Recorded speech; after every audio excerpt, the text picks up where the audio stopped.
Sugar, what's good? About to crank this thing up real fast, man. Listen to some audio real fast.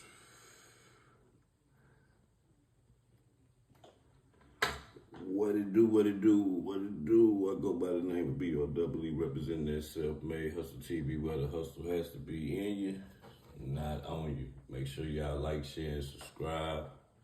May hit it with a little jam before I crank it up real fast to get my morning started. You know what I'm saying?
Free the young boy, man. Free the young tycoon, man, of the rap game, man. Young boy. At least we know young boy coming back, man. He ain't gonna be gone like Lil Dirt, man. Good morning, good morning, good morning, good morning. I hope everybody is up early with all your limbs, said your prayers, ate your breakfast, getting ready, getting the kids ready for work. I might be a little bit early for that. But man, we gonna get into this rat baby. We gonna start calling this nigga rat baby, man. And this nigga gotta be one of the dumbest niggas. Like, the dumbest niggas. So, Swamp Stories, if y'all don't know, shout out to Swamp Stories, man. Let me get this shit up on the screen real fast. It's a page called Swamp Stories. I wanna say from California, I don't know. I wanna say from California. That nigga put together the best, like Brick Baby story that I seen, man. Like it, but at the same time, is they saucing this story a little bit? You know what I'm saying? I'm gonna let y'all listen, man. Y'all gotta use y'all ears on this one. This one is gonna be crazy, man. It's a lot of shit in here that the people niggas didn't really know about Brick Baby. Today I am giving you 3 reasons. A lot of the shit he talks about to glorify, but a lot of the shit he don't. Why you don't? I'm gonna say this, Brick Baby. Why you don't talk about how you was a basketball star? Why you don't talk about that shit? Like, why you never say anything about, like, nigga, you was top tier. You would have been a starter, a high-ranking recruit for basketball, but you chose some other shit. You know what I'm saying? Why you never talk about that, bro? Like that's a big storyline, and they got tapes and shit and everything. Like, why you don't talk about that? Just want to talk about the gang banging and all that shit. So we gonna get into this real fast. You know what I'm saying? All the steppers gonna be in the city, right? Look, cuz, telling you like this. When you see me, you better tuck tail and run, nigga. I ain't gonna lie to you. It's my weekend. And six, I got a dime on Charleston Whitehead. It could be more. Me and you can't have no business. You threaten to put money on my life. I'm a victim of a crime against a gangbanger like you, and you out on fair. No. I don't want to fight. Remember he got into it with Charleston White. Nigga came down here to Dallas. I'm from Texas. He came down to Dallas talking about he had 10,000 on Charleston White head. Charleston White replied, "Yeah, nigga, he ain't doing no fight with you, nigga. Nigga, you on federal something and he gonna turn you in." But why nothing ever happened? Charleston left that shit right where it's at. Like, I don't want to box. Keep on running content on my name. I'm putting Kill Squad in the street. Oh yeah, Slot for Vaughn, nobody. Yeah. They say you can't say that no more. Why? Oh yeah, cause of no. Like, who died? You can't say that no more. Oh, cause of FBG Cash? Or who? Nah, cause Lil Pop. Welcome back to another episode of Swamp Stories. For this one, we cover a man who the internet seems to take as a joke. Somebody who talks that talk but doesn't walk the walk. But as you'll see in this video, this man has a rap sheet longer than Jason Love, and on top of this, he's willing to do the unthinkable, crossing his own flag for the money. And most importantly, you'll get to see who he really is behind the scenes and why he's about to spend the rest of his life in prison. So if you ever took Brick Baby as a joke, this video will certainly change your mind. But before we get into it, let me run the intro. Shout out to you, man. This nigga put together the best Brick Baby video that I've seen. His student family's trajectory forever.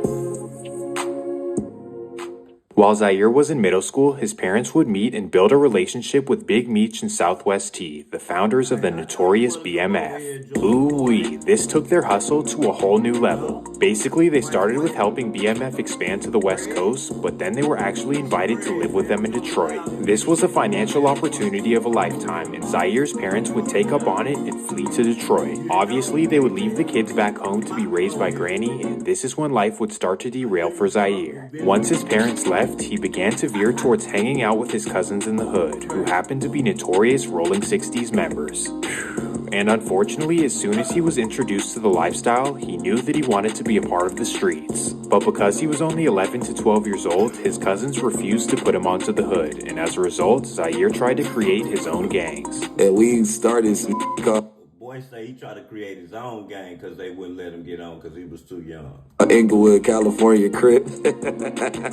Me and my best friend envelope. Then, after giving up that idea, he decides to join something else. From there, I joined a clique called CIP, and it was completely irresistible players. And the police end up documenting us in the gang files as Crips in Progress. CIP. So they changed it from completely irresistible players to Crips in Progress because we was getting into so much shit in the area. So that was really my introduction. So now as a middle schooler, Zaire is roaming the West LA streets as an unofficial gang member. But then his friend's uncle would find out about this, and things would not be good for them. Well, not in the way you'd think. Instead of being upset that they're in the streets like any responsible adult should, he was just upset that they didn't join his gang. Uncle Mike, he found out we all was from this clique. And he came over there tripping one day. Like he was bullying. Like this is a big buff grown man. He came over there tripping on this one day. Like I ain't having it. Like I either go turn West Boulevard today or this shit over. So now Zaire is pressured with the ultimatum of joining the West Boulevard Crips. This was like a dream come true, except because he was told to do it, he now did not want to do it. Like if I'm gonna join somewhere, I'm gonna do it because I want to, not because somebody else is telling me to do it. I ain't finna be from West Boulevard. because he tried to make me. You know, I was rebellious back then, so I started hanging with the Harlem 30s. So now after rejecting the West Boulevards, he starts hanging out with the notorious Harlem 30s. He runs with them for a short time, but then his cousins come around and are like, you're either gonna join over there or join us with the 60s. Like, my mom always had a house nearby Slauson, and all my cousins lived on Slauson, so I end up getting put on 60s like my 14th summer, but I always was affiliated. So Zaire officially gets put onto the 60s during his 8th grade summer. I got jumped by all old man. I squatted with one, he was like 19, and I squatted with like a 30-year-old, and Damn.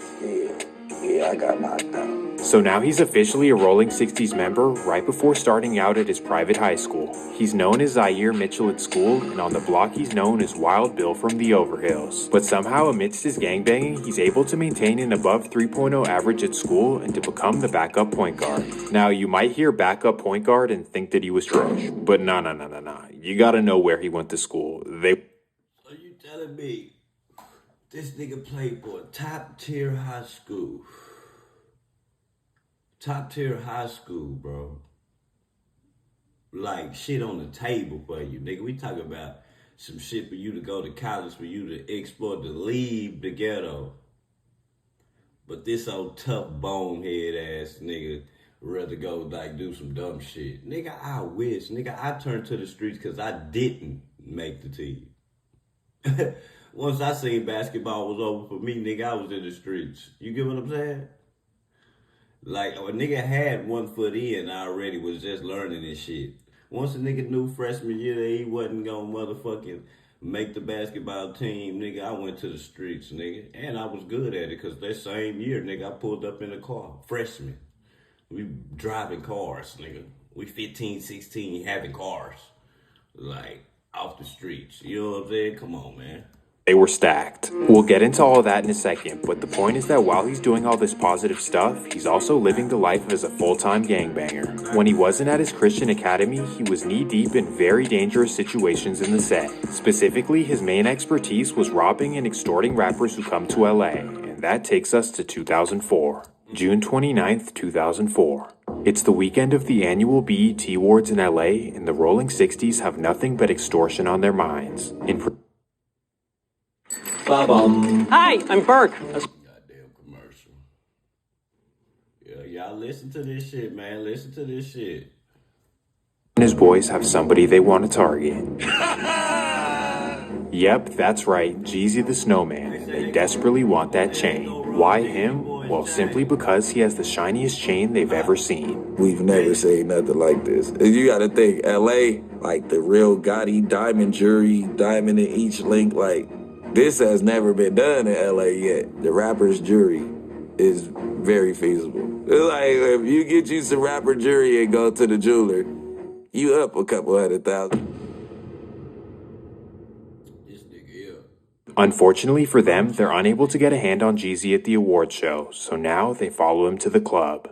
There was so many of us, we pushed the security out the way and rushed the club. So now Zaire and his boys run in the club and absolutely take it over. In fact, Zaire jumps behind the bar, grabs 2 bottles, and then stands up and clashes them together. Simultaneously, his boys go over to the DJ booth and grab the mic. Tell the whole club to roll the 60s in here, like, oh, like it's one of them nights. After doing this, they wiggle over to the section that Jeezy's in, looking to snatch his chain. We trying to ease our way to Jeezy. We see the snowman. We trying to go do our thing. But as Jeezy's crew notice what's about to happen, they whip out their blikes. They got like a chopper. You thought you was, nigga. You thought. It's crazy how you try to rob Jeezy, then end up working for his boss. Well, not his boss, but his homeboy. It's my first time ever seeing like a mini carbon or something. Like, they got a chop out, like, and we look back, and I just go to shake Jeezy and ooh, we in. Like, what up, man? Thankfully, the situation was stopped before it even started. But I say all that to show that at just 16 years old, this is what Zaire was about. And because of his willingness to do anything for the 60s, he was increasing his rank. This is how he earned the name in the set of Shitty or Shitro and the ability to put on new members. So they gave him, man, I don't even like to talk about this shit. I'm just saying what he said. So they gave it, that's why this nigga so big-headed towards this shit. You know what I'm saying? Then I seen somebody say it in the comment section. I don't know how true this is. I'm reading the comment section of this video. They said that Brick Baby it started a 60 set in Atlanta. Then he dissed him. That's what they were saying in the comment section. And that comment had 600 likes on it. So I'm just saying, like. Well, in the late summer of 2004, he would bring his first young member to be put on the set. This would be a young friend of his by the name of Eric Holder. Eric was only 14 years old, but already thirsty and ready to put... Y'all know who Eric Holder is. Eric Holder is the man that allegedly unalived Nipsey Hussle. ...in work in the set. So of course, Zaire brings him to the set, puts him on, and he earns the nickname of Lil Shitty. Big Shitty and Lil Shitty, a duo that would forever make history in the set. So being a big homie at just 16 years old meant that Zaire had a rider by his side. At first, this meant protecting the trap, which happened to be Zaire's mom's house. This is where you could find a whole lot of money, jewelry, and illicit items inside. So because of Zaire, his mom's house became the hangout spot for the Overhill 60s. My house was the spot. She had money and shit in the house and a lot of jewelry. So she let all the gangbangers kick it at the house because she had control of us. I had control of my homies, but we was like the security blanket. Now remember, as he's committing felony robberies and hanging out on the block, he's still enrolled in private school and playing on the basketball team. So now it's the fall of 2004 and Zaire's team has a major season ahead. The team is absolutely stacked as they have a 6'10 D1 center, a 6'7 D1 wing, and the point guard is Devin Williams, who you may know is in the lab. Well, long story short, they're so good that they have an undefeated season in their league and they make it to the state championship game in Sacramento. And fucking with.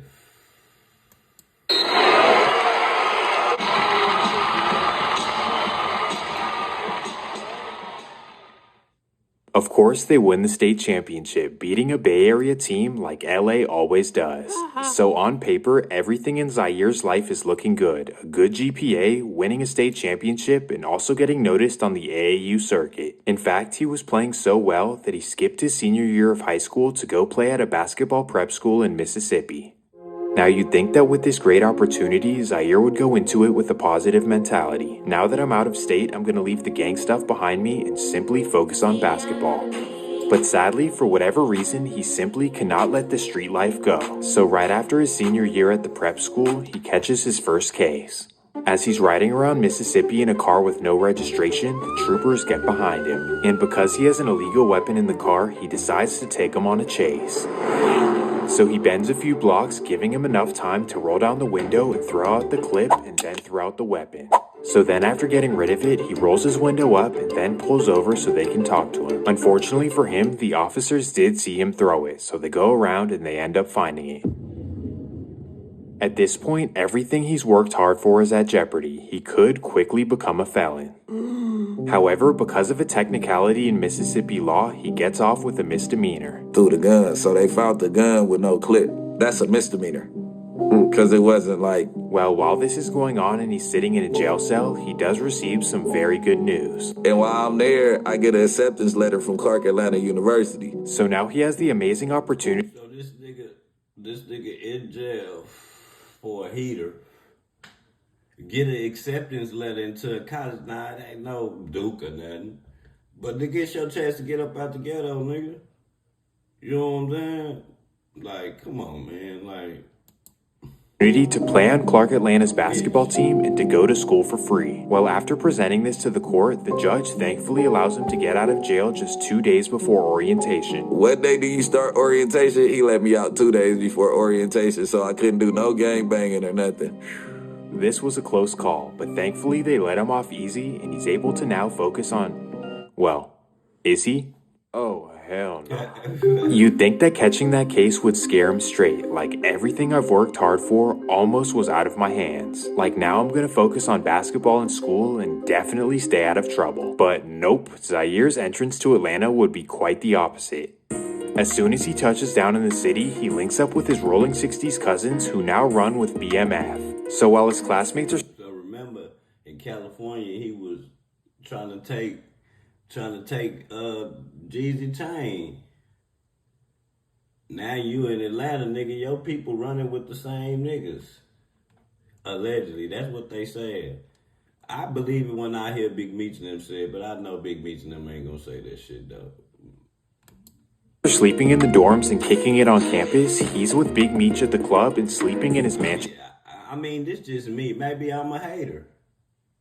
I think it's some sauce on this story. Like, I just do. Like 70 pounds. Oh, y'all, we ain't even got to that point. As well. So I'm the youngest little dude. You know what I'm saying? Young in the club. 17, 18. I would meet you them though. And as soon as he was introduced to their lifestyle, he fell in love with it and was willing to do anything to impress Big Meech, including trapping and moving weight while being a full-time college student. So just like that, an 18-year-old Zaire is risking his freedom once again. And unfortunately, during his second semester, it would all catch up to him. While heading down the interstate with 75 pounds in his car, a Georgia State trooper gets behind him. He throws some of the bags out of the window, but unfortunately they catch up to him before he can get rid of it all.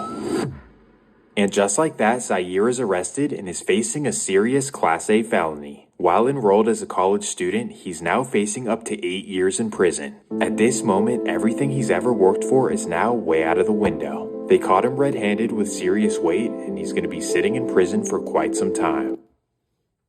Nigga just fucked it all out, nigga. I get it, nigga need the money. Man, I wish, nigga. Nigga just fucked it all out, bro. Trying to please Big Meech. That's what he said, allegedly. Trying to please BMF now. Allegedly. Well, long story short, he pleads guilty to the felony, and now his future is at the hands of a judge. Somehow he gets another lenient judge who sentences him to 4 months in jail, 10 years probation. Receiving only 4 months for 75 pounds is very strange, especially in the South. On top of this, during this exact time, BMF was taken down and all of them got 15 to 20 years. With 4 new big arrests. Like, if you was down with them, why you didn't go down with them?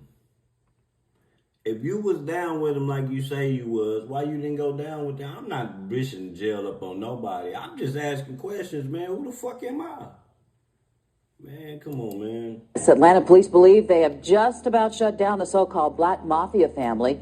And as our Julia Harding reports, these suspects were hiding out in one of the city's most popular areas. Anyone tied to BMF typically has an extensive criminal history, so we consider them to be very violent. Federal agents seized this limo with secret compartments that had almost $1 million hidden inside. An organization that at one time claimed to rule Atlanta. Now agents say that's no longer the case. So now with all of BMF arrested, Zaire just threw his life away for nothing. You started trapping to impress them, and now you'll probably never see them again. So now that he doesn't have a school to go to or a crew to hang out with, he only has a choice but to return back to Los Angeles.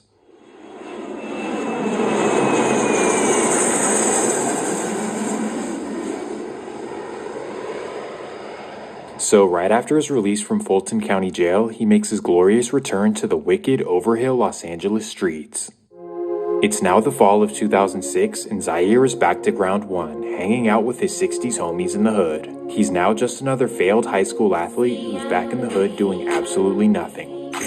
We all know some of those, don't we? But not only is he doing nothing productive, he's also in the process of risking his life every single day. Why, you might be wondering? Well, because while he was in Atlanta, his little homie Eric Holder was causing havoc in the streets. So upon Zaire's return to LA, he was putting his life in immediate risk. Now hit the like button, man. Hit the fucking like button. It's an early October afternoon, and If you've been injured in a car accident, don't call an attorney. Use this AI app instead. That's what I did. And Zaire and Eric are rolling through the set, headed to their local corner store. Zaire has his shirt off and a blick sitting in his lap as they get to the store. So when Eric parks the car, Zaire hops out and puts his blick under his seat. He then reaches for the back door so he can grab his hoodie and put it on. But that's when he's met with a barrage of gunfire.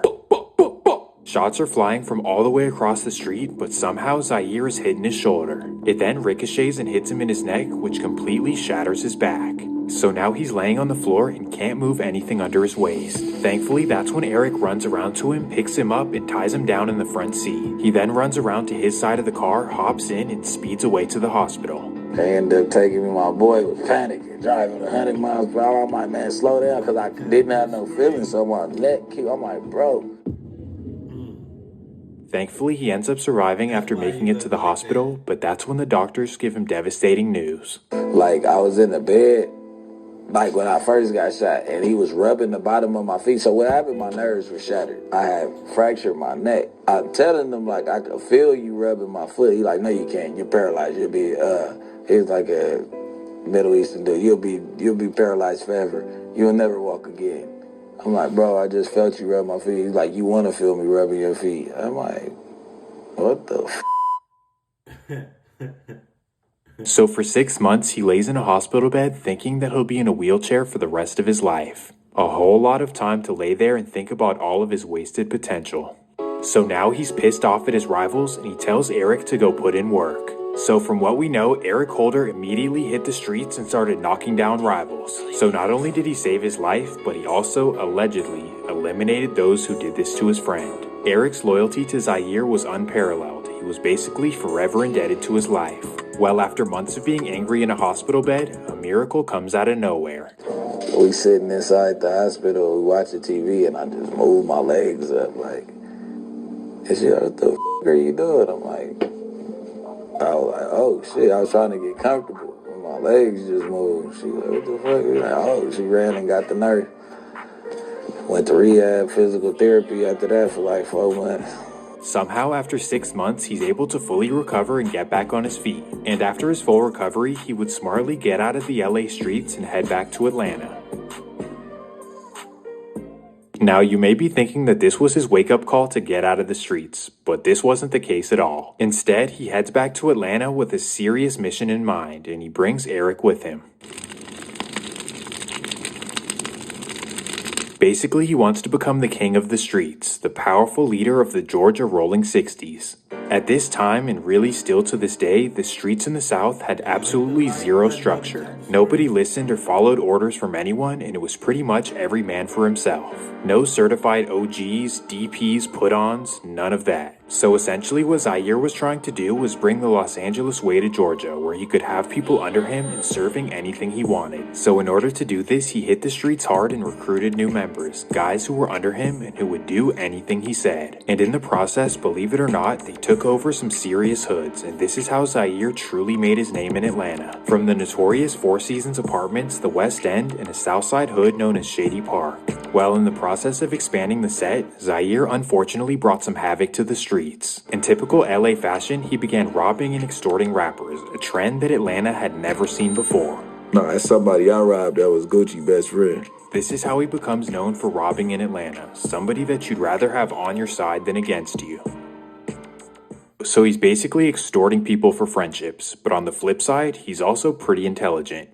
After befriending a local Rolling 60 by the name of Pee Wee Longway, he ends up running his bag up like never before. If you're unfamiliar, Pee Wee was a very well-known hustler in the streets of Atlanta, known for running up millions. And because of this, he had connections to the up-and-coming and major rappers in Atlanta. I met everybody. Opera GX is the best browser in the entire world. I've said that a million times now. I made the switch from Chrome to Opera a few years back. It is just everybody through Pee Wee Longway. That's my brother.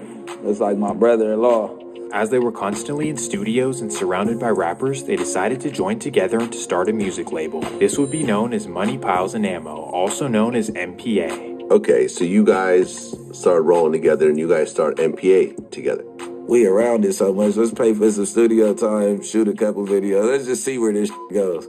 Unfortunately, they had no idea how to properly run a business, but aside from that, Zaire had a special ear for talent. In fact, he discovered Young Thug in 2008 and actually started managing his career early on. Without having him signed to any sort of paperwork, Zaire had him in the studio and was also introducing him to some bigger names. In fact, in 2009, he even brought him to LA to try to get him in the studio with Nipsey Hussle. I started showing him the game with what's going on the West Coast too. right. You know, I took him in front of Nip in like '09 and told him to work with him, and Nip was like iffy.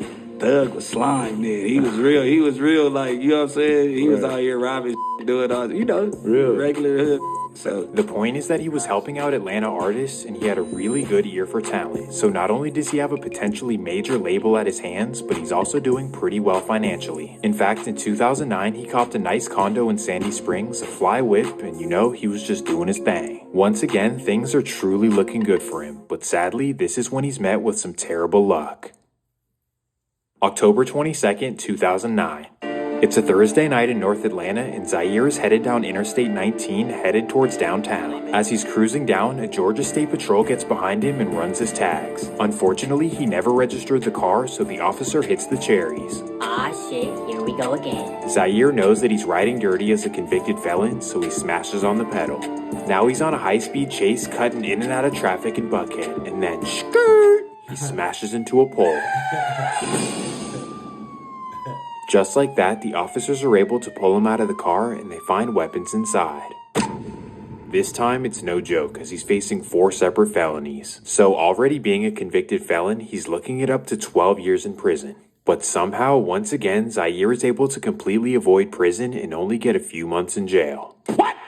A convicted felon and documented Rolling 60s Crip only gets a few months in jail for 4 separate felonies. That makes no sense in my mind.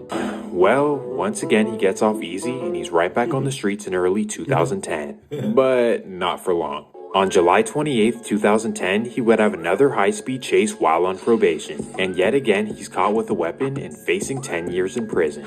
But mysteriously, the judge lets him off easy and he only does 18 months. Now, before you call him a snitch or an informant, do understand that this is Fulton County, which is a complete joke.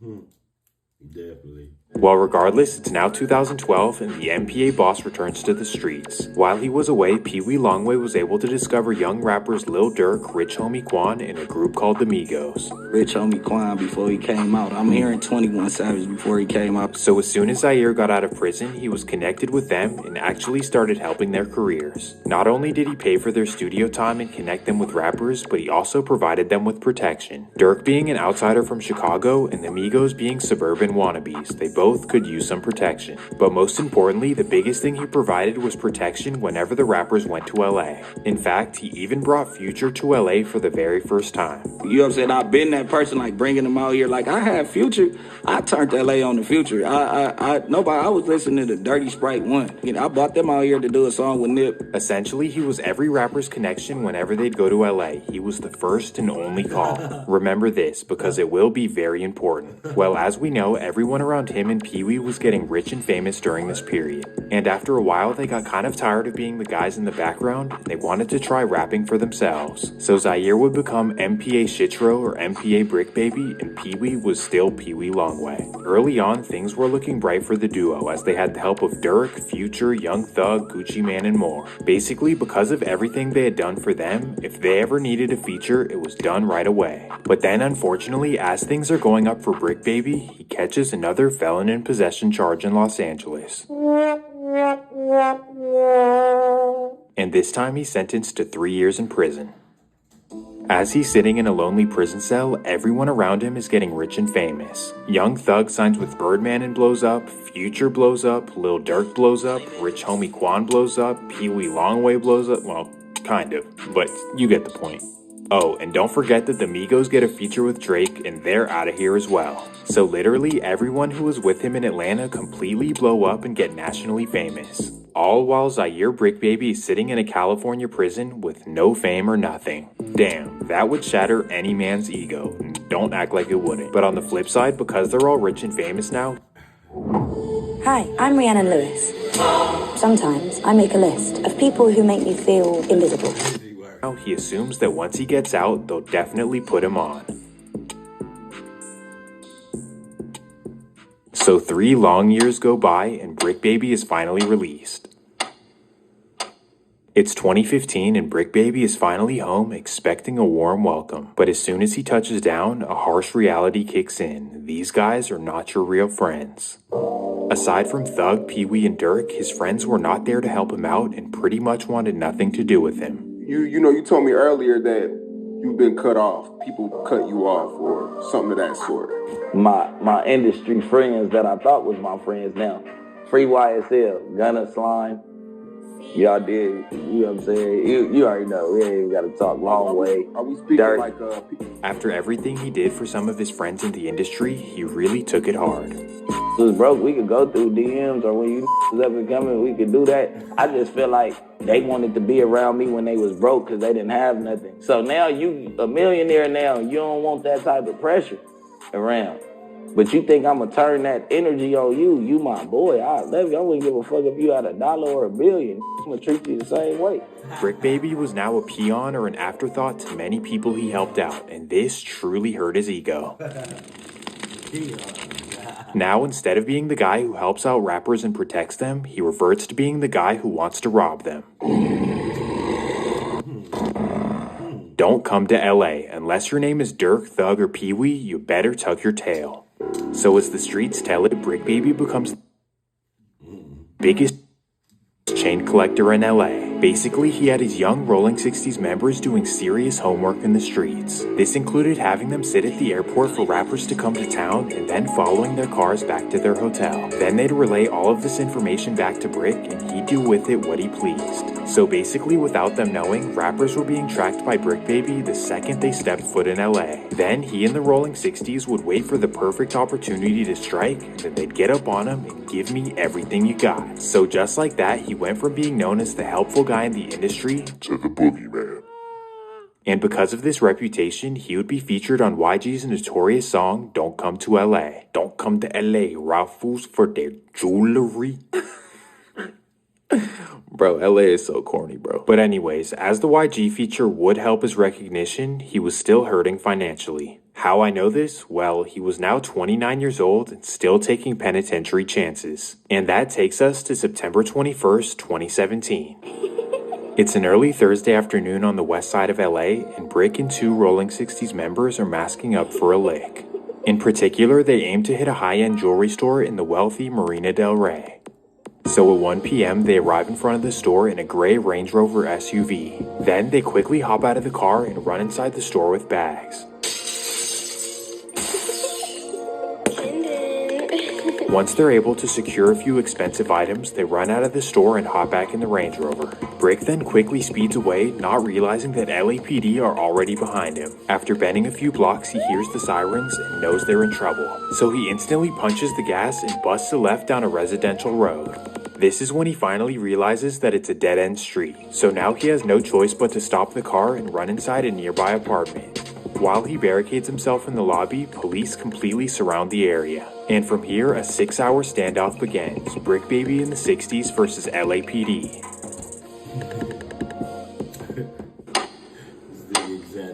Finally, at 7:30 p.m., Brick Baby surrenders. Misunderstanding tonight, or was it justified? A local rapper arrested after a tense standoff with officers in Marina del Rey, but his family says police got the wrong guy. NBC4's Beverly White just spoke with his family and police. Beverly. That's right, Chuck. LAPD says it started with a 20-minute pursuit this afternoon of a man traveling in a silver Range Rover, and it ended when he ducked into this apartment building in the 13,900 block of Panay Way. That music video from YouTube is of local rap artist Brick Baby, the 29-year-old now in LAPD custody after a standoff in Marina del Rey, identified by his mother, who declined to give her name. The already 3-time felon is facing 2 more of them things. Because of his history and the severity of the charges, he's facing up to... This nigga is catching felonies like how the fuck do you catch all them charges like that, dog? God damn, I got some charges, but nigga, damn. Nigga, California is strict. That nigga be catching charges like it ain't. To 15 years in prison. Definitely nothing to scoff at. Of course, his family doesn't want to see him go away for a long time. And because of this, they go on the news and blame everything on his co-defendant. His mom goes on the news and says, "My son didn't rob anyone. In fact, he doesn't even own a gun." And get ready for this one. His friend is actually the one who robbed the store, and Brick only drove him away because of adrenaline. So she evidently threw his co-defendant under the bus. And I don't know, is this snitching? It's his mom, but... yeah, It's snitching, right? Well, long story short, Brick is let off easy again as he's sentenced to 4 years in prison. And even though this isn't that much time, with 4 felonies on his record, what is he going to do for the rest of his life? Obviously, this is a harsh reality for a guy in his 30s, but sadly, during his prison stay, things get even worse. The music world is mourning Grammy-nominated rapper Nipsey Hussle, who was killed in a shooting in Los Angeles. Hussle was shot multiple times yesterday in a parking lot outside his clothing store. What he meant to the community, if you want to look around right now, every single person that's out here spending their time here, they're here because he spoke to them in some way, he inspired them in some way, they related to him in some way. He meant a lot. He meant everything to the community. You know, he was an entrepreneur. He was employing people. He loved his community. He was encouraging them and empowering them to be more, to do more with their lives. So that's why we heard today. The city of LA, and more specifically the Rolling 60s, lost a legend, and unfortunately, Brick Baby would learn from a prison cell. Oh no, I'm playing poker in the day room. So I'm playing poker, and a dude from Blackstone come over from Jungles. He come over like, shitty blood, like, they killed Nip. I'm like, stop playing with the set. Immediately, I'm like, stop playing, bro. I get on the phone, I'm like, hey, what they talking about with Nip? They like, yeah. He just got killed. And I'm like, huh? How did somebody come into the parking lot and kill bro? Like, he supposed to be untouchable in this parking lot. You get what I'm saying? Like, Brick is completely devastated and confused, and it gets even worse when he finds out who did it. His lil homie Eric Holder, the one who saved his life and put in work when he was paralyzed. And once he heard the story of how it transpired, this is what hurt him the most.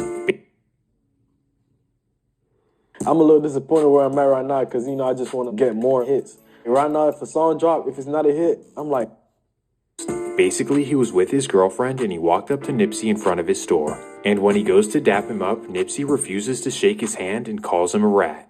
This is a major violation in the LA street code. You do not call someone a rat without paperwork, and especially not in front of their girl. So Eric, being one of the only actual steppers from the Rolling 60s, he feels completely played and wants to do something to Nipsey. So long story short, he goes to his car, grabs his blick, and walks back to the block. Then in front of an entire crowd of Rolling 60s members, he walks right up to Nipsey and lets him have it. After emptying his clip, he simply walks away as Nipsey's friends are frozen in shock. And because of how quickly and emotionally this happened, Brick realizes that if he was there, he could have calmed down Eric and made everything okay. Now, I get wind that it's Cuz. I'm like, oh, Cuz. I'm like, man. I'm just like, man, how one of my close friends killed my other close friend while I was in jail. So you always think like, damn, if I was on the streets, could I have stopped it? I probably could have took him to go smoke and slide, and we could have went somewhere that would never happen. How Eric Holder was able to do this in front of all those people is beyond me, but it is California at the end of the day. And on top of this, instead of going by their own code and holding court in the streets, they decided to testify against him in court. What? What I've now learned doing this for a few years is that all of these LA street codes that they all say they abide by are pretty much never enforced, or at least they pick and choose who they want to enforce them on. And Man, after this guy is down, this bitch ass nigga is on point. Shout out to Swamp Stories, man. This guy is on point like a motherfucking thumbtack. Like, you gotta, like, he right there. I want to say he from California. I don't know where he from. But I, like,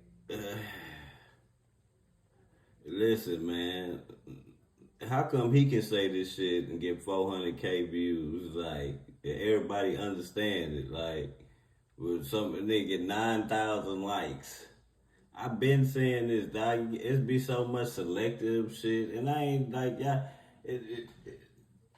A rat is a rat. It don't matter who it come from. If a nigga is a rat, they like to use this shit. Oh man, we ain't talking about that. That's they said politics. Nigga, don't you realize? And telling people, letting people know that somebody is a rat can save a person's life, so they won't be taken away from their family, took it off the streets, man. That ain't got nothing to do, man. You supposed to tell, man, I don't, nigga.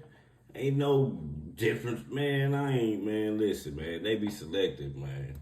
Top of this, they're always contradicting themselves. But either way, we move on to another rapper loss that involves the Rolling 60s. And that takes us right back to Atlanta, Georgia. As we all know, in the summer of 2020, Chicago rapper King Von would start an internet beef with Baton Rouge's NBA YoungBoy. I guess it started over a girl, but for the sake of the video, the details don't really matter. Well, because of YoungBoy's close friendship with Rolling 60s rapper Quando Rondo, he was implicated in the beef as well. So for months, Hey, Willie, I'm gonna tell you this. How is minding your business a bad thing? How is like, and I'm not talking about you, I'm talking about, I said this all the time. Every time somebody asks me something, how about a rap? How is minding your business or taking your lick, that's like take your lick or mind your business. I mean, the easiest thing is to mind your business, you know. People will figure that shit out. Von would instigate the beef and they would go back and forth online. Then eventually, Von would take the internet beef to the streets. On the night of November 6, 2020, Quando Rondo and his friend Lil Tim would be at a lounge in Atlanta. Von, who now happened to be living in Atlanta as well, would get word of this and he would pull up to the lounge. So while Lil Tim is sitting in the Escalade and Quando Rondo is standing outside, King Von would pull up on him and start whooping his ass. As soon as Tim sees what's going on and Quando's on the ground surrounded by the Chicago goons, he lets off. Bam. Atlanta police say 2 people are dead after an officer-involved shooting here on Trinity Avenue in downtown. As dawn turned to daylight, you could make out dozens of evidence markers. GBI crime scene investigators combing the scene. It hurt us. It hurt us a lot. I cried. Some of my friends cried. He had a big influence on us, a really big influence. Obviously, this was a monumental moment in rap history as one artist lost his life to another. And unfortunately, everyone in the industry and the streets started picking sides. You're either on Von and Lil Durk's side, or you're on Quando and YoungBoy's side. There's no in between. Well, despite the fact that Von initiated all of this, and Quando's side arguably did nothing wrong, everyone was choosing Durk's side. This was so big that even Spotify and Apple Music are accused of taking Durk's side and blackballing Quando and YoungBoy. He literally told me, he said, Apple blackballing Quando. He said, I talked to the people at Spotify, because you know Quando was signed to me. He said, they say they can't put him on so-and-so. It was either Apple or Spotify that said, they said, we can't put him on so-and-so because the other guy don't with him, and he ain't gonna with us. So basically, he was saying that Durk either told Spotify or Apple that, yo, if y'all with that guy, I ain't gonna with y'all. Hey, that's how he blackballed them. That's how he blackballed Quando Rondo. If you fuck with him, I ain't gonna fuck with you. Don't even come to me with a deal. That's how he blackballed them, and bro, they blackballed Quando Rondo at the game, and bro, and it shouldn't be like that, bro. That shouldn't, you shouldn't be able to have that much power to tell somebody that they ain't gonna sign you. How you gonna tell the white people that they can't make no money, man? It's crazy work. That's how you know that nigga Durk was taking over shit. So basically, they were picking sides, right? All the guys who always talk about the street code, the street code, the street code. Well, I guess it doesn't apply to this situation. King Von and his crew initiated the beef and Lil Tim stood up for his friend. What goes against the street code at all? But like I said, with the streets picking and choosing what's okay, because Von and Durk were the popular artists, everyone went against Quando and Tim. The game ain't acting like they're picking favorites, not standing on how the streets normally supposed to treat that. You're supposed to treat that as, all right, it is what it is. Now, of course, this is all the industry, so let's go back to the real streets. And when I say real streets, I'm talking about Brick Baby. All of this went down while Brick Baby was in prison about a year before his release. Regardless though, upon his release, a lot of people were curious where his loyalties would lie. Are you loyal to your buddy Durk or to the Rolling 60s, specifically the set that you brought to Georgia? Now, according to the LA street codes, you're never supposed to go against your own gang, because at that point, what's the point of even being in it? When you're constantly talking about on 6-0 and on hood and riding and being loyal for the set, there's no way you can... don't know what race this guy is. Is he white? Is he black? Is he Mexican? I don't know. Boy, but this nigga is on point. Cross your own flag. However, when it comes to your millionaire friend, all of that goes out the window. Right after his prison release, Brick Baby goes on No Jumper and lets the world know where he stands. You know what I'm saying? Like Quando Rondo. You're not him. Boy, stop. Well, that's gotta be weird for you because you with Dirk so much. It ain't weird for me. Yeah. It ain't weird for me at all. You know what I'm saying? You're not from Rolling 60s. Oh, really? You're not from LA Rolling 60s. You're not from Rolling 60s. Oh, really? You're not from LA Rolling 60s. You're not from Rolling 60s. Wait. All those years of putting people on in Georgia and spreading the 60s out there, and you don't even respect them as rolling 60s? That makes no sense. That is the dumbest reason to say that you're not rocking with Quando, because he's not from LA and he's from Georgia. Dog, I'm just saying. This is the shit I've been saying, y'all. Like, how did you bring that down there and then you diss them? But hey, man, who the fuck am I? I'm just telling y'all what I'm seeing. This is what I saw, but he's saying it, man, and everybody loves it. Man, I've been saying this shit, man. That nigga say anything. That makes no sense. So to all the rolling... Happy birthday, Marty. Oh, no, yeah. I want to say that shit makes no sense, nigga. You just talking, man. That nigga just be talking to hear himself talk sometimes, my nigga. Some of this shit is believable, and then some of it just, I be feeling like it's exaggerated.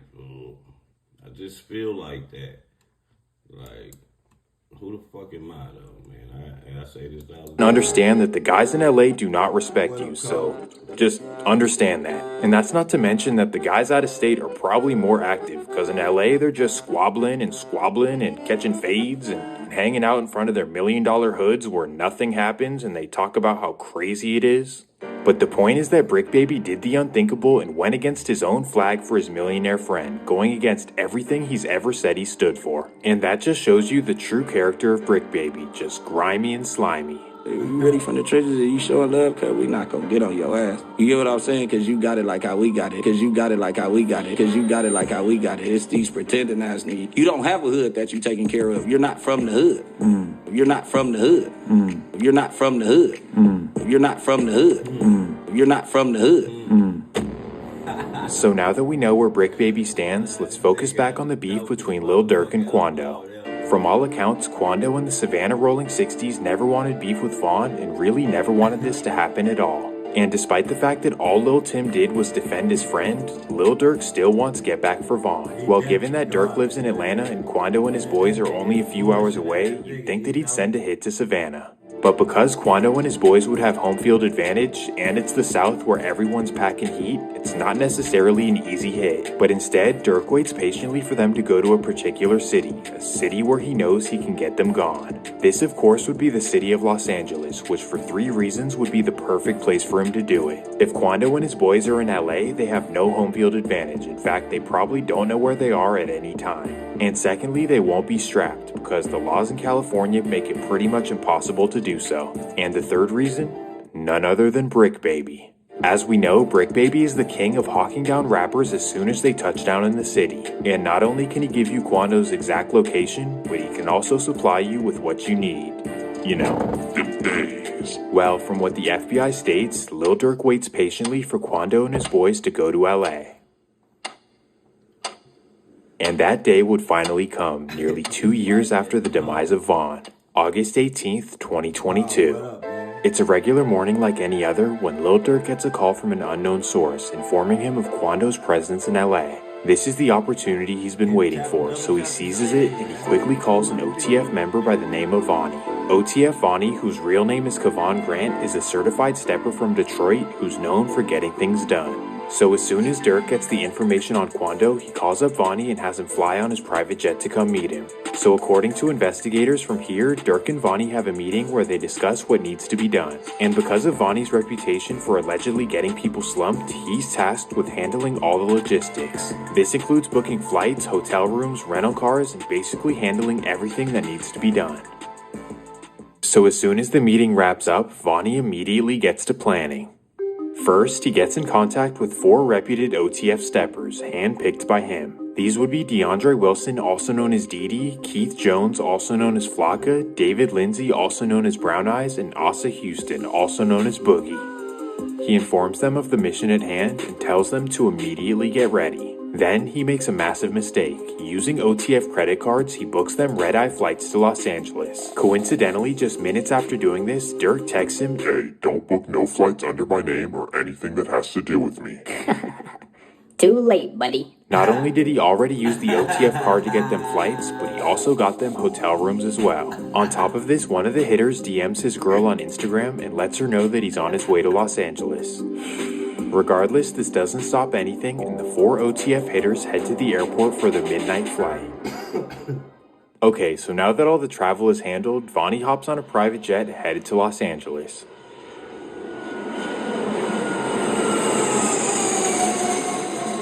He touches down in the early morning, and now it's time for him to get everything together. August 19th, 2022, 7 a.m. Vonnie takes an Uber to a luxury car rental and gets a BMW M5 and an Infiniti G37. He then wipes them down individually and takes them to get tinted. While waiting for the cars, he takes an Uber to Big 5 Sporting Goods where he buys 4 ski masks and 4 pairs of gloves. Oh, and not to mention, he again uses the OTF credit card. Well, once he leaves the sporting goods store, there's only 2 things left for him to do. First, he needs some blicks. Secondly, he needs to find out exactly where Quando Rondo is. And here is where 2 new mystery men come into the picture. Known to the FBI as Co-Conspirator 2 and Co-Conspirator 4. Well, after the rental cars are ready, Vonnie meets up with Co-Conspirator 2. And when they meet up, number 2 hands him a duffel bag.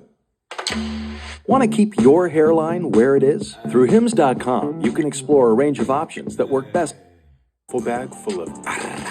So they go their separate ways, and Vonnie now meets up with number 4. Together, they go over strategy, and number 4 tells him to follow him. He'll take him exactly to Quando's location. Ooh-wee, it's really about to happen. And now they go to the hotel to pick up the rest of the hitters. From here, Vonnie and the hitters inside the M5 and Infiniti follow number 4 to Quando's location. Aha, there he is. They spot his black Escalade on Melrose Avenue. Then number 4 messages them and tells them that that is in fact Quando's car. Now he vanishes off in the distance and allows the OTF hitters to do what they do. They're now tracking the black Escalade down Melrose, waiting for the perfect opportunity to strike. Well, after a few minutes of following, the black Escalade busts a right on Beverly Boulevard and pulls over to get some gas. Oh yeah, now it's the perfect time. They head up an alley next to the gas station, park their cars, and get out on foot. They then run into the gas station and absolutely light up the Escalade. After emptying over 100 shots, they run back to their cars and vanish off in the distance. Thankfully, Quando Rondo was untouched, but sadly, his best friend wasn't. Right now, the search is on for 3 people who police say shot at a Savannah rapper, killing a member of his entourage. It happened in Los Angeles, and cameras captured the aftermath. Shots fired, a fight taken to the streets, and this chaotic scene, the ending of a shooting that started in Los Angeles, California. Sheriff's deputies pulling out a man who had been shot in an SUV. Savannah rapper Quando Rondo, a passenger in that car, frantic at the sight. It all started at this mobile gas station at 5:30 Friday evening. LAPD says witnesses heard multiple gunshots, then watched a couple cars zoom off. 3 people in 1 car shot at this black Cadillac Escalade. It's unclear if those inside shot back. Can I get some space, please? It ended at Santa Monica Boulevard. Deputies found it peppered with bullet holes and a shattered window. 1 man inside, a member of Rondo's entourage, had been shot. The 23-year-old was taken to the hospital where he died. They pulled up. They were pumping gas. And it looks like they probably finished pumping gas, and the suspects approached from the alley, got out of the car, and started shooting at those victims. Shortly after doing this, the OTF members wipe down the rental cars, put their plates back on, and return them back to the owners. Now here is where things get interesting. After heading to the hotel and changing clothes, the 4 hitters head to Calabasas in an Uber to go to a burger restaurant. And there waiting for them is Co-Conspirator 2, who's there to discuss business and who gets paid what. Then once they come to a fair agreement, Co-Conspirator 2 takes a private jet to Chicago, and the rest of them head down to San Diego. This is where they wait for a couple of days, and a trustworthy friend of Dirk brings them a whole lot of money. Now this begs an important question. Who does Dirk trust in California to handle a whole lot of his money? And on top of this, who did he trust to find Quando's location and to supply the weapons? Well, I have somebody in mind, and I definitely think he's either co-conspirator 2 or co-conspirator 4. Given everything we know about Brick Baby's history in the streets, his dislike for Quando Rondo, and his relationship with Dirk, it would only make sense. But not only does it make logical sense, but there's also a whole lot of information out there that will make you think that Brick Baby had something to do with this. So now let's get into the reasons why Brick Baby was certainly involved. Ooh, here we go. Reason number 1. Directly after losing his friend, Quando Rondo blames the Rolling 60s. Directly after the incident, he goes on social media and posts this on his story. Basically, what he's saying is that he's done with the Rolling 60s, he's putting down his flag because of disloyalty. Now ask yourself, why after this incident would he be upset with his own gang? So much so that he's gonna put his flag down because of disloyalty. Obviously, he knew something the world didn't, that the Rolling 60s had something to do with the death of Lil Pab. And as we know from the indictment, somebody from LA gave up his address, so who else could it possibly be? Who else in Los Angeles would know Quando's exact location other than his own gang who he's supposed to tap in with? And on top of this, which Rolling 60 would be connected to Dirk? Obviously Brick Baby. And that's just the first reason why I believe that Brick Baby is co-conspirator 4. And trust me, there's a whole lot of other reasons as well, all coming out of his own mouth. And now we're at reason number 2. Brick Baby hints at it and admits that he was involved. During the period after the incident, nobody was thinking that Lil Durk was involved because it happened in LA and the whole Rolling 60s thing. But that's when Brick Baby goes on No Jumper and reveals to the world that Lil Pab's death was Get Back for Vaughn. Oh yeah, slap for Vaughn, right? Yeah. They say you can't say that no more. Why? Oh yeah, because of no. Like They who died? say you can't say that no more. Oh, because of FBG Cash? Oh, who? Nah, because Lil Pab. Ooh-wee, this is when people started to put 2 and 2 together. Lil Durk had something to do with the death of Lil Pab. And isn't it interesting that one of Durk's closest friends and Rolling 60s member is the one who revealed it? Well, Wack 100 thinks it's very odd as well. Could kind of turn into something, because if I'm not mistaken, he kind of made a comment like, I guess they can't say OTF didn't slide. There's no getting out of that. Listen, if he's just a random person, it's whatever, but he's somebody who's got photos with Dirk, he's been pictured with all the OTF guys and stuff. It seems like kind of, that was before he even worked for No Jumper. That actually was the interview that made me like, you know what? I'm gonna fuck with you. Wait, what? What? That's why you hired him? Because... You see? And that's why you fired him too. The same reason why you hired him, Adam, is the same reason why you fired him. How you came in the game, that's how you gonna leave, man.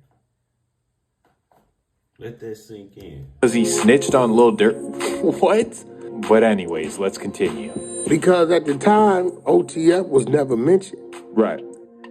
He's the first one that made any type of anything that OTF was involved by saying, I guess they can't say they didn't slide for Vaughn no more. It's like... Well, if this doesn't convince you enough, right after this, Brick Baby would drop a song where he basically incriminates himself. In a song called Not Enough, here's what he says. He was ducking trying to hide, now he in a blunt. We dropped 100 shots, go dig your partner up. Then he says the last one we turned into a pack, we got 1 million plus. And now knowing what we know from the indictment of the co-conspirators getting paid, I mean, you know? But of course on the flip side, he could just be lying about the money, right? Except for the fact that after this, he mysteriously starts living in a Calabasas 4-bedroom mansion. So just a year after getting out of prison for robbing a jewelry store, you're living in a Calabasas mansion. How does that make sense? I mean, No Jumper ain't paying that much, because I promise you, Brick Baby.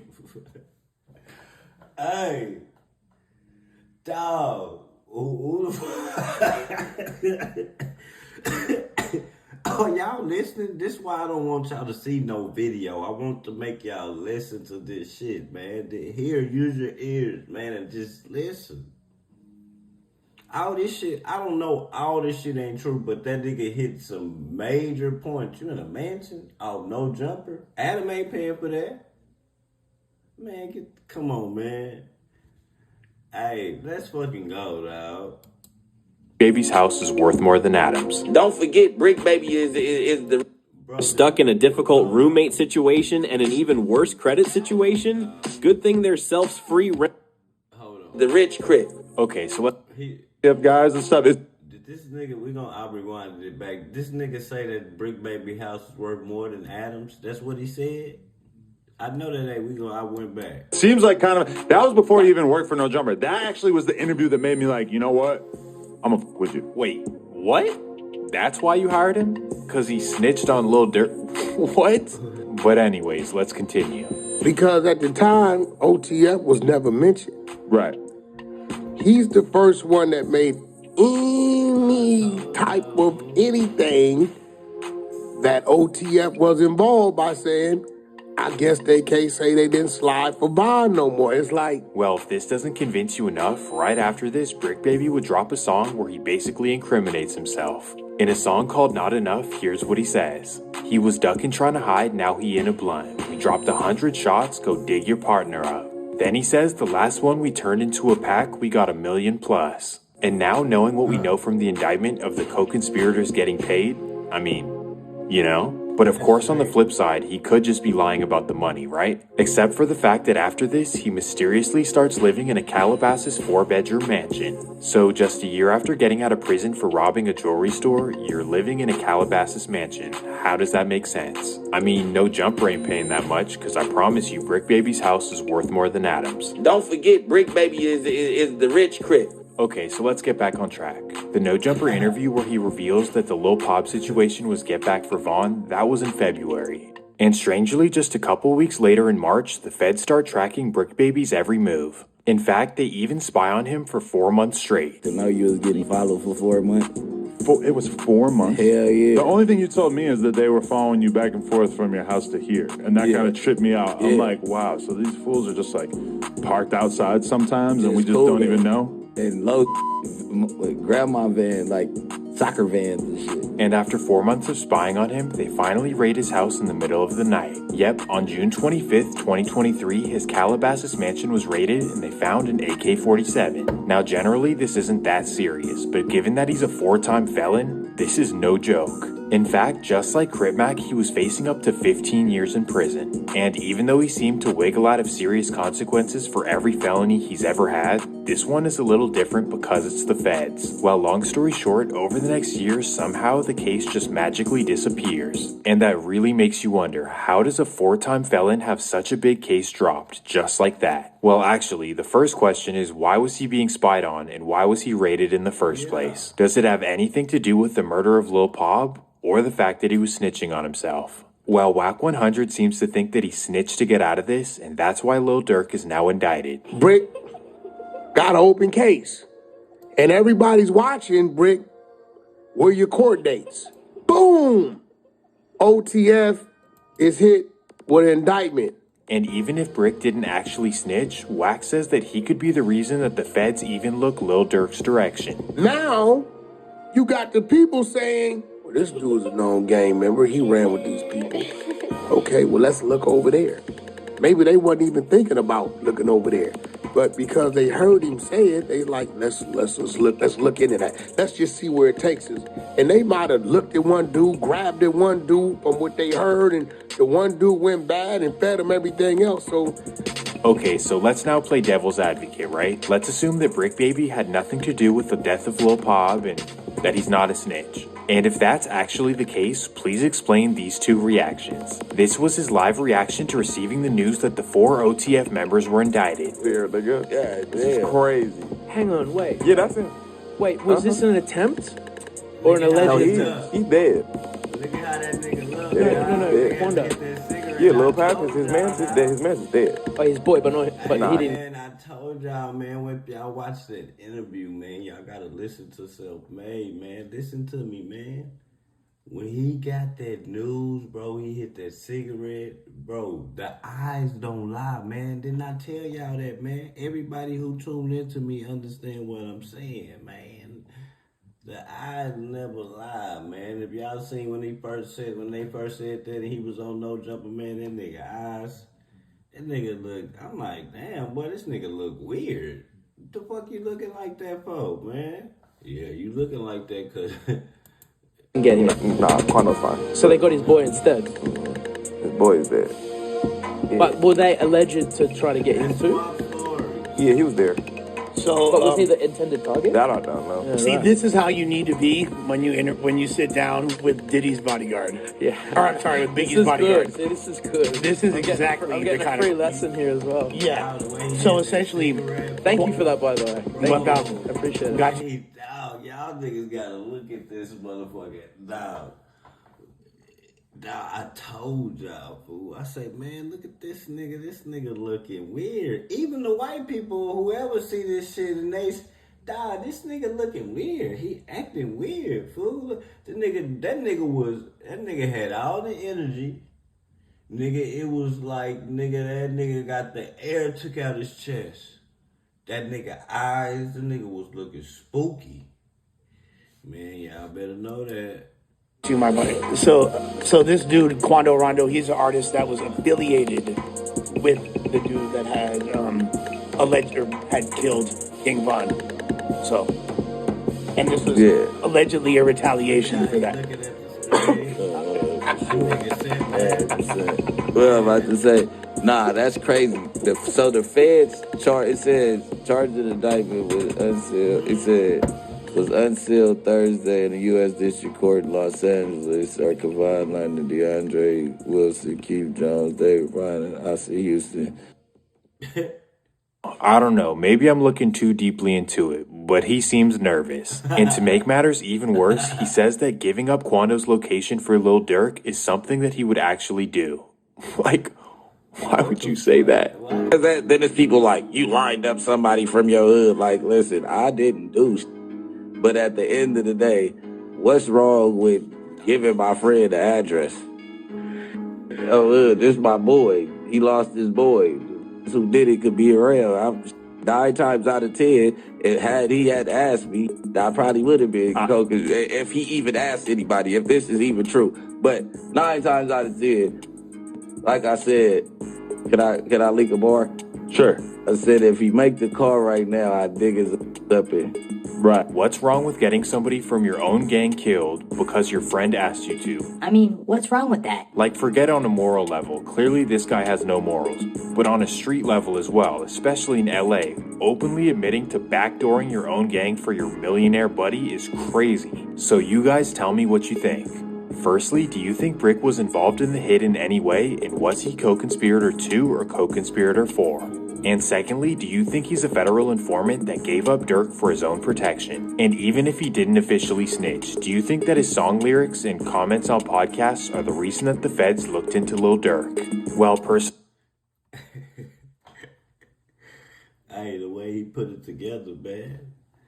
The way he put it together, dog. He put it together on you, Brick. Hey, that's cold, boy. The same reason why Adam hired you is the same reason why you fired you. Your mouth. Talking shit about Gucci and talking shit about this. Man, he gonna have to have Gucci artists up on there. One day, eventually Pooh Shiesty gonna get out. And Adam 22 gonna wanna do a Pooh Shiesty interview. Like, y'all niggas just starting shit, man. Like, you gotta stop that, dog. Dog. You know. But yeah, it's probably something he meant. I know why he said that though. See, it's deeper than rap. The reason why Brick Baby said that about Gucci is because we all know if he was down with BMF, allegedly, when he was in Atlanta, BMF didn't fuck with Gucci now. We all knew that. So that's why he said that shit that he said. You know what I'm saying? So we are, it ain't nobody, I'm fast, I ain't slow. I hope the world is fast like me. That's why he said the shit that he said about Gucci man.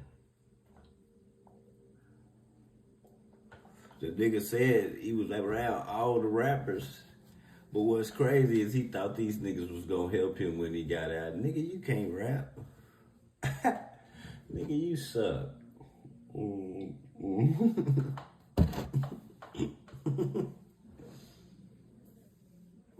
Nigga, I listened to one Brick Baby song and I was done. I was like, this shit trash. I ain't even need to hear no more. Hey, then, like, dog, you don't understand. You just dry snitch. I don't give a fuck what you say. Or what nobody say. Nigga, you dry snitch. Nigga, it's a such thing as dry snitching. I just be hating the fact that y'all ain't getting on that nigga ass. Now, they have, though. But I'm saying, y'all should be getting on that nigga ass about that shit. Over there in California. Like, y'all, like, I'm just saying, like, I hear all this fade shit and all that shit, nigga. The shit that nigga doing is making y'all hot. Nigga, y'all tripping, bro. Like, that shit there. And every state that has its flaws and niggas fuck with niggas and they fuck up. But I'm saying, that's sloppy, bro. Like, the shit that you saying to get attention, now what you gonna do now? And then this the second thing. How the fuck is this nigga staying in a mansion that costs more than Adam 22? Do y'all realize that Adam built like a $1 or $2 or $3 million building studio for them where they be broadcasting at? That bitch got floors in it. It ain't just one nigga. That bitch got floors. And he got porn movies and shit allegedly. Like, how the fuck do you got more? How the fuck do you stay in a bigger house than him? I know Adam ain't paying for that shit. He don't give a fuck about no niggas. See, it's some shit going like Brick, you tripping. What, you selling drugs, nigga? You got them bricks? That's why that nigga was cocky like that. You was in that big house, talking shit, and nigga say a meal. A meal? A meal out that location? Damn. Hey, that's what he said. That's what Brick Baby said, y'all. $1 million off that location. That's what he said in the song, y'all. Don't be mad at nobody. Be mad at that nigga right there. He said that shit. That nigga said $1 million off that location. That location got him $1 million. Man, y'all crazy, man.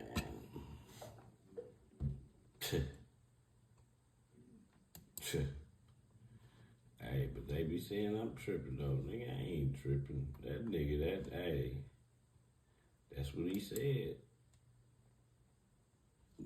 $1 million off that location. You know, it's crazy like a motherfucker. But shout out to the 250 people in there, man. Hope y'all having a good morning, man.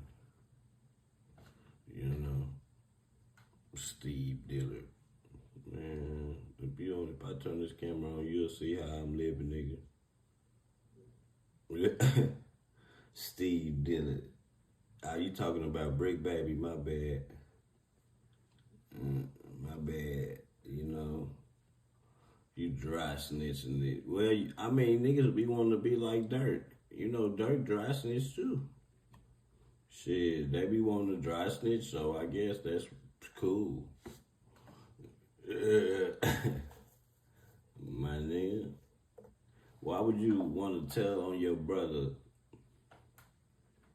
and take him away from his family, take him away from his mama, take him away from his kids, cheat him out the game? Even though he did some wrong, let God deal with his wrongs.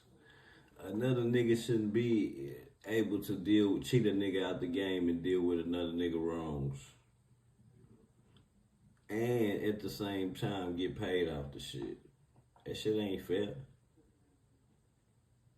Shit, nigga. That's called cheating you out the game. That nigga thought he was gonna get paid. Adam was gonna pay him doing that Charles the White ass shit. Boy, you gonna fuck up relationships, boy. You can't do that, dog. It sounded cool. It sounded, now see what you gonna do now. I know somebody else probably gonna try to hire you or something. Maybe. But now you gonna have to go crank up your own shit. Get out here like we do, Brick Baby. You gonna have to get out here like we doing. On your own. Ain't gonna be no young no jumper to push you, nigga. Get out there. Fire them lives up, nigga. Let's see what you gotta say. You been doing it.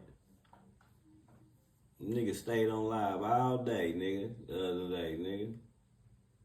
Talking about he gonna call niggas from OTF. Nigga, no, don't call nobody from OTF while you on live. Nigga, what are you doing?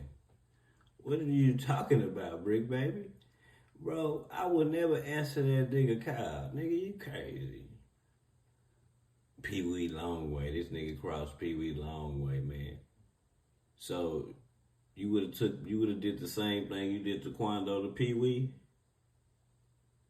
Pee Wee is 60. Pee Wee Longway is allegedly a rolling 60 Crip too from Atlanta. So you would have did the same thing that you did to Pee Wee Longway to motherfucking. This is what I'm saying, like, dog. This is what Swamp Stories was explaining to y'all, dog.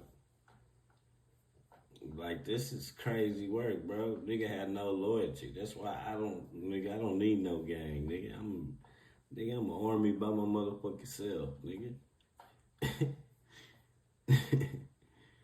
Crazy work. This is crazy. But I've been in here too long, rock with y'all. I'm finna get the fuck up out of here. Salute y'all. I'm gone.